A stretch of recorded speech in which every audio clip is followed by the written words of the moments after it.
ஒரு ராஜாவின் வீர கதையை பற்றி பார்க்க போகிறோம், வாருங்கள். நீண்ட நாட்களுக்கு முன் ஒரு நல்ல உள்ளம் கொண்ட ராஜா வாழ்ந்து வந்தார். அவர் நீதி மற்றும் அன்புடன் தனது நாட்டை ஆட்சி செய்தார்.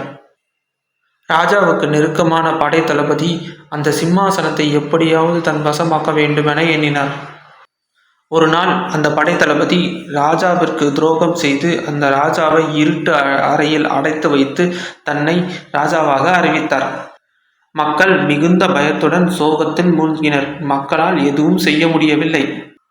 ஆண்டுகள் பல ஓடின. ராஜா சிறையில் இருந்தார். ஒரு சிறிய ஜன்னலின் வழியாக இரவின் நட்சத்திரங்களை பார்த்தார்.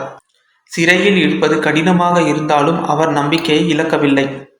மக்களை எப்படியாவது இந்த துயரத்திலிருந்து காப்பாற்ற வேண்டும் என நினைத்து கொண்டிருந்தார்.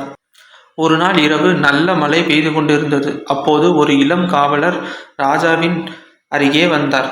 அரசே, நீங்கள் தான் எங்களுடைய உண்மையான ராஜா. நான் உங்களை விடுவிப்பதற்காக வந்துள்ளேன் என்று கூறினார்.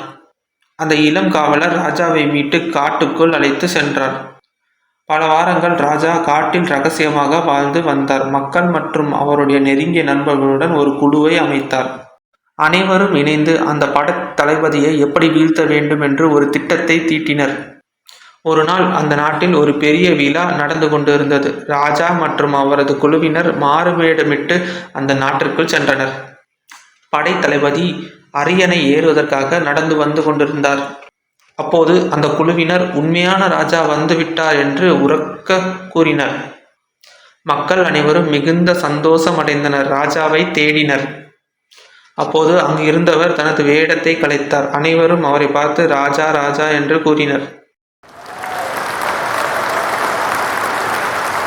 அதை பார்த்த படைத்தளபதி, வீரர்களே, இந்த ராஜாவை கைது செய்யுங்கள் என்று கூறினார். ஆனால் வீரர்கள் அதை செய்யவில்லை. அதை பார்த்த படைத்தளபதி பயப்பட ஆரம்பித்தார். உடனே ஓட்டம் பிடித்தார். ஆனால் மக்கள் அவரை பிடித்தனர். படைத்தளபதிக்கு தர்மடி கொடுத்து சிறையில் அடைத்தனர். அன்றிலிருந்து அந்த நாடு மிகவும் செழிப்பாக இருந்தது.